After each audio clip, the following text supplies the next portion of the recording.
안녕하십니까. 오늘은 예레미야 14장 1절에서 12절까지 보도록 하겠습니다. 네, 제가 읽겠습니다. 가뭄에 대하여 예레미야에게 임한 여호와의 말씀이라. 유다가 슬퍼하며 성문의 무리가 피곤하여 땅 위에서 애통하니 예루살렘의 부르짖음이 위로 오르도다. 귀인들은 자기 사원들을 보내어 물을 얻으려고 하였으나 그들이 우물에 갔어도 물을 얻지 못하여 빈 그릇으로 돌아오니 부끄러고 근심하여 그들의 머리를 가리며 땅에 비가 없어 지면이 갈라지니 밭가는 자가 부끄러워서 그 머리를 가리는도다. 들에 암사슴은 새끼를 낳아도 풀이 없으므로 내버리며 들나귀들은 벗은 산 위에 서서 승냥이 같이 헐떡이며 풀이 없으므로 눈이 흐려지는도다. 여호와여, 우리의 죄악이 우리에게 대하여 증언할지라도 주는 주의 이름을 위하여 일하소서. 우리의 타락함이 많으니이다. 우리가 주께 범죄하였나이다. 이스라엘의 소망이시여, 고난 당한 때의 구원자시여, 어찌하여 이 땅에 거류하는 자같이 하룻밤을 유숙하는 나그네같이 하시나이까. 어찌하여 놀란 자 같으시며 구원하지 못하는 용사 같으시니이까. 여호와여, 주는 그래도 우리 가운데 계시고 우리는 주의 이름으로 일컬음을 받는 자이오니 우리를 버리지 마옵소서. 여호와여, 이 백성에 대하여 이같이 말씀하시되 그들이 어그러진 길을 사랑하여 그들의 발을 멈추지 아니하므로 여호와께서 그들을 받지 아니하고 이제 그들의 죄를 기억하시고 그 죄를 벌하시리라 하시고 여호와께서 또 내게 이르시되 너는 이 백성을 위하여 복을 구하지 말라. 그들이 금식할지라도 내가 부르짖음을 듣지 아니하겠고 번제와 소제를 드릴지라도 내가 그것을 받지 아니할 뿐 아니라 칼과 기근과 전염병으로 내가 그들을 멸하리라. 아멘. 네, 오늘도 말씀이 좀 무서운 말씀이네요. 네, 지금 계속 홍수가 나고 그런데 여기는 또 가뭄이 또 시작되었나 봐요. 틸틸과 미틸이라는 남매가 있죠.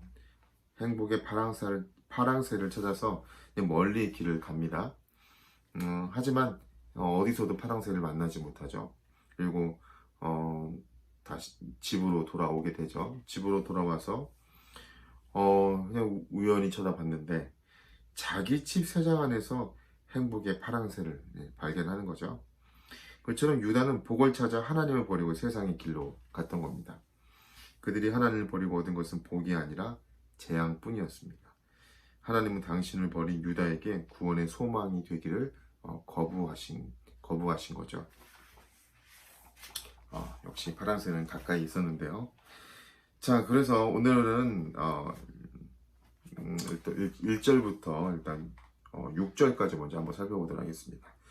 1절부터 6절까지는 이제 가뭄의 예언과 또 유다 백성에 당할 이 고통들에 대해서 이제 설명을 하고 있습니다. 그러니까 어제 살펴본 대로 그 앞장에서 상징과 비유를 통해 심판의 말씀을 선포했잖아요. 뭐 구스인 피부를 표범은 반점을 막 그 어제 얘기 기억나시죠? 이제 여호와께서는 극심한 가뭄과 전쟁, 칼, 기근, 전염병, 전쟁, 포로 등을 통해서 심판이 유다 백성에게 임할 것이라고 직설적인 예언의 말씀을 예레미야에게 주시는 겁니다. 1절은 가뭄에 대한 예레미야 예언이 여호와의 말씀을 명시하고요. 가뭄은 이스라엘 백성이 여호와 하나님의 말씀에 불순종했기 때문에 임할 저주 중 하나로 신의 산 언약 가운데 예고되었던 것입니다. 궁금하신 분들은 신명기 28장 22절에서 24절까지 한번 찾아보시기 바랍니다. 여호와께서 장차 유다 백성에게 내리실 이 극심한 가뭄은 참으로 견디기 어려운 이 슬픔과 고통을 안겨줄 것입니다. 이럴 때 가뭄은 초록의 메마름과 아울러 사람과 들짐승들의 고통을 야기하므로 생명을 가진 모든 피조물들이 함께 고통을 당하는 이른바 생태학적 재앙이라고 할 수 있습니다. 이 점은 참 창세기에서도 많이 이렇게 좀 생각이 되어지는데 아담과 하와가 범죄함으로 아담과 하와의 불순종이 아담과 하와에게만 미친 게 아니었어요. 전 지구적으로 미쳤던 거죠. C.S. 루이스의 글들을 읽어보면 이 점을 아주 재미있게 표현을 합니다. 우리가 새 예루살렘의 회복에 대해서 이제 들을 때마다 우리가 뭐 아이가 독사굴에 손을 넣어도 물지 않고 뭐 사자가 양과 뛰어놀고 막 그러잖아요. 그게 어찌 보면 우리가 처음 만들었던 에덴의 모습이라는 거죠. 그러니까 동물이 동물을 잔인하게 잡아먹고 하는 이런 어, 그 양육강식이라는 게 처음 만들었을 때는 없었다는 거죠. 그런데 왜 이렇게 되었을까요? 이것은 바로 인간의 범죄함으로, 인간의 불순종이 전 생태계에 미치게 되었다는 거죠. 참 의미심장한 얘기입니다. 우리 인간의 타락이 전 생태계에 미쳤다. 그래서 뭐 나중에 궁금하신 분들 C.S. 루이스의 그 라니아 연대기나 이런 거 좀 보시면 동물과 친구처럼 지냈는데 어느 날 동물이 사람을 공격하는 그런 장면들을 볼 수 있거든요. 나중에 궁금하신 분들은 영화로도 나왔으니 한번 보시기 바랍니다. 자, 그래서 유다 백성들이 이제 2절에서 4절까지는 유다 백성들이 고통을 당합니다. 예레미야는 유다 백성이 당할 고통을 네 부류로 나눠 설명합니다. 첫 번째는 일반 백성의 성읍 주민들, 성문의 무리들과 귀족들, 그리고 사회적 하층민에 속한 종과 농부들, 밭가는 자들입니다. 여호와께서는 유다에게 내리실 가뭄이 너무 극심한 탓에 백성은 슬퍼하며 올 것이고 성문의 무리는 피곤하여 쓰러질 것이라고 합니다. 그들이 땅바닥에 쓰러져 탄식할 것이고 예루살렘의 부르짖음은 하늘을 향해 솟구칠 것이라고 말합니다.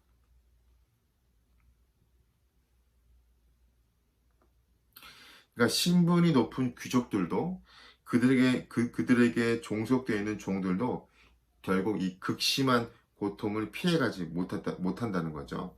그러니까 결국은 이 극심한 고통은 신분의 지위를 가리지 않는다는 거죠. 사실 이 장면은 이 코로나가 초기에 발생했을 때 많이 이렇게 나왔던 이야기였던 것 같습니다. 그때 유명한 헐리우드 배우들이 다 코로나에 걸리는 걸 보면서 와, 코로나는 정말 평등하다 뭐 그런 말까지 나왔었어요. 뭐 돈이 있든 없든 잘 살든 못 살든 뭐 공부를 많이 했든 못했든 그냥 다 걸리는 거예요. 참 이런 어떤 국지적인, 그러니까 전체에게 다 미치는 이런 생태학적인 재앙이 이제 나타날 것이라는 거죠. 그리고 7절에서 9절까지는 유다 백성의 탄식과 이제 간구가 시작됩니다. 그러니까 심판의 예언이 선포되자 유다 백성들은 그들의 죄악에 그들의 완악함과 불순종을 증언한다 해도 주의 거룩한 이름을 생각해서라도 선처해 달라고 이제 간구를 하는 거죠. 그러면서 자신들이 수없이 범죄하고 타락했음을 인정하면서 고백을 합니다. 그러나 이런 탄식과 간구는 별다른 의미를 갖지 못하게 됩니다.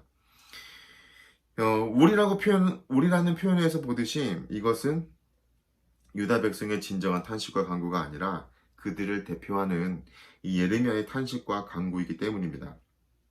다시 말해서 이것은 여호와께서 유다 백성에게 기대하시는 탄식과 간구일 뿐이지 실제 유다 백성이 여호와께 드리는 탄식과 간구가 아니라는 얘기죠. 여호와 하나님을 이스라엘의 소망이시오 고난당할 때 구원자로 칭하는 8절은 예레미야가 기대하는 이상적인 이 장면이라면 하나님께 어찌하여 유다 땅에 거류하는 자나 하룻밤을 유숙하는 나그네처럼 행하시는지를 엿듣는 또 이제 8절 후반절은 유다 백성이 실제로 겪고 있는 현실을 더 반영합니다. 예레미야는 또한 어찌하여 여호와께서 놀라서 실망감에 사로잡힌 것처럼 구원하지 못하는 용사처럼 되셨는지를 또 물어보고 있고요. 유다 백성 가운데 계시고 주의 이름으로 일컬음 받은 그들을 버리지 말아 달라고 간구합니다.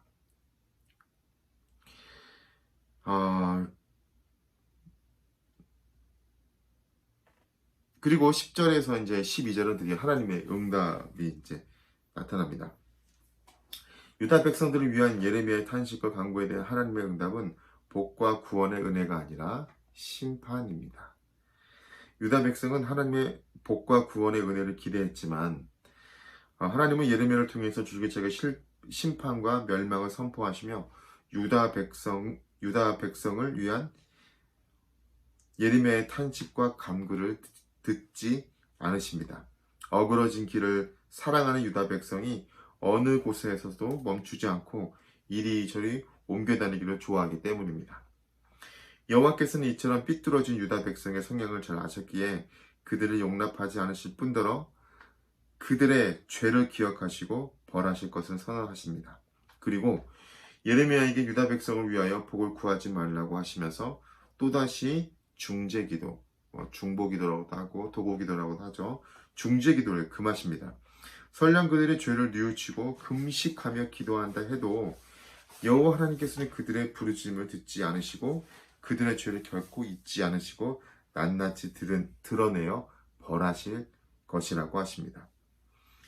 또한 그들이 정성을 다해 번제와 소제를 드릴지라도 받지 않으실 뿐 아니라 칼과 기근과 전염병으로 그들을 멸하실 것입니다. 야, 무섭죠. 사실 이런 말씀을 보면서 이런 일이 다가오기 전에, 어제도 살폈지만 또 어둠이 다가오기 전에 우리가 돌이켜서 하나님이 기뻐하는 방향으로 간다면 너무나 좋을 것 같은데 이제는 어느 정도 한계점에 온 거죠. 하나님은 오래 참으십니다. 자비롭고 은혜롭고 노하기를 더디하신 인자가 넘치시는 분입니다. 그런데 끝까지 참으시는 분은 아니십니다. 오래 참으시지만 그 오래 참으시는 그 참음의 시기가 지나고 구원의 때가 지나면 이제는 심판입니다. 심판이라는 것은 쉽게 말해서 누구를 혼내거나 괴롭히는 것이 아니에요. 심판이라는 것은 innocent, guilty, 지금 무죄이냐 아니면 유죄이냐를 선언하는 거거든요. 그래서 무죄인 사람은 좋은 거예요. 왜냐하면 자기가 무죄인 거를 선언받으니까. 그런데 죄가 있는 사람은 죄 자체로 선언을 받으면서 죄의 형벌을 받아야 하기 때문에 두려운 거죠. 이처럼 강력한 재앙 앞에서 유다 백성은 하나님께 탄식하며 회개하지 않을 수 없었어요. 그러나 불행하게도 자신의 죄를 깨닫지 못하고 인정하지 않은 유다 백성이 정말 하나님 앞에 진정한 회개를 할 리가 없었겠죠. 이에 예레미야는 유다 백성에 대해 그들의 죄를 대신해서 이제 참회를 했던 거죠. 그리고 하나님의 용서와 구원의 은총을 이제 계속 간구하는 겁니다. 일반적으로 예언자의 중재기도 이후에는 용서와 희망의 메시지로 응답으로 주어지기 마련이에요. 모세도 그랬고요. 또 우리가 사사기를 보더라도 계속 잘못하고 부르시면 또 사사를 보내서 회복해 주시고 또 타락하면 또 다른 나라를 통해서 또 심판받고 또 부르시면 또 사사를 보내서 회복하고. 그런데 오늘은 그런 선순환이 아니라 이제는 어느 한계점이 온 것 같아요. 그래서 중재자, 그러니까 선지자의 기도 이후에 용서와 희망의 메시지로 응답해 주기 마련인데 그걸 주시지 않고 예레미야가 활동하는 그 시대에 이제 그런 일이 정말 불가능할 정도로 이제 한계점이 왔다는 거죠. 왜냐하면 유다 백성이 여호와 앞에서 너무나 많은 죄를 범했고 여호와께 방향을 돌이킴으로 용서받을 수 있는 가능성이 전무했기 때문에 그렇기 때문에 여호와께서는 예레미야의 중재 기도를 이제 금하십니다. 예언자 우리 선지자는 마땅히 백성을 위해 중재자 역할을 수행할 수 있지만 멸망을 앞둔 유다의 상황은 중재자가 소용없을 정도로 악화되었다는 겁니다. 나라와 민족을 위해 중재 기도를 드리기는커녕 칼과 기근과 전염병이 결코 임하지 않고 도리어 평화가 있을 것이라고 큰 소리로 외쳤던 거짓 선지자들의 잘못이 크다고 할 수 있겠죠. 자, 여기까지 우리가 살펴봤습니다. 자, 사실은 하나님만이 우리의 구원의 소망입니다. 오늘은 역설적으로 심판과 또 이런 이 모습을 보면서 다시 우리가 도리어 다시 떠올려 보는 것은 역시 우리에게는 하나님만이 우리의 구원의 소망인데 그 하나님이 우리에게 기회를 주시고 또 우리에게 돌이키라 말씀하실 때 우리가 빨리 돌이키고 하나님이 기뻐하는 모양으로 우리가 순종한다면 하나님의 그 놀라운 구원의 은혜와 그 소망이 우리에게 넘칠 것입니다. 하나님은 유다 백성에게 더 이상 복을 베푸기를 거부하셨어요. 인생의 복은 하나님의 주권에 속해 있습니다. 유다는 하나님이 참된 복을 누리지 못했던 것 같아요. 이 누리는 법을 또한 알지 못했던 것 같습니다. 그들은 하나님의 말씀을 버림으로 복 대신 저주를 자초하게 됩니다. 하나님의 말씀을 삶의 표준으로 삼고 말씀 안에 말씀 안에 거해 살아가는 자에게는 하나님의 참된 이 복, 하나님께서 참된 복을 주시며 구원의 소망이 되어 주실 것입니다. 사랑하는 여러분, 갈수록 안 좋은 소식들이 더 많고 이럴 때일수록 그 뉴스 보기가 참으로 두렵고 또 염려됩니다. 뉴스만 틀면 너무 안타까운 소식과 가슴이 아프고 바로 우리 주변에 바로 저와 가까이 있는 그 집들이 또 이 문제를 당하고 또 가까이에 있던 사람들이 이렇게 또 생명을 잃게 되고 그러니까 저하고 거리가 거의 멀지 않았던 사람이거든요. 그런 사람들 참 안타까운 것 같아요. 이 뉴스만 보면 너무나 안타까운 것 같아요. 저하고 직접적인 관계는 없지만 저하고 몇 블록 떨어지지 않는 곳에서 살았던 사람들이 이렇게 또 안타까운 소식을 듣게 되고 그럴 때마다 우리의 구원의 소망은 주님밖에 없구나. 우리가 우리 모든 인생길을 주님께 맡겨야겠구나. 사람이 그 걸음을 계획할지라도 인도하시는 이는 여호와 하나님이시다. 우리가 하나님 앞에 교만을 버리고 겸손하게 하나님을 구해야겠구나. 어제 그 메시지도 비슷했잖아요. 오늘도 우리 하나님 앞에 우리가 하나님의 이 재앙의 선포와 이런 걸 보면서 우리 인생의 복은 하나님 안에 있어야 되는 거구나 라는 것을 다시 깨달으며 하나님 말씀 안에 거하는 자는 하나님 참된 복을 주시고 구원의 소망이 되어 주신다는 것을 잊지 않고 그 말씀을 붙들고 살아가는 우리가 되길 바랍니다. 기도 제목 나누겠습니다. 하나님만이 우리의 구원의 소망입니다. 네. 두 번째, 뉴스가 아니라 굿뉴스, 복음을 더 가까이 하는 우리 되게 해달라고. 그리고 계속해서 이제 이 정말 비로 인하여 또 국지서 호우로 인하여 피해가 너무나 많은데 이게 이제 서울권에 있다가 경기도, 광주 뭐 이렇게 이런 쪽으로 계속 갔다가 너무 안타까운 사건들이 많더라고요.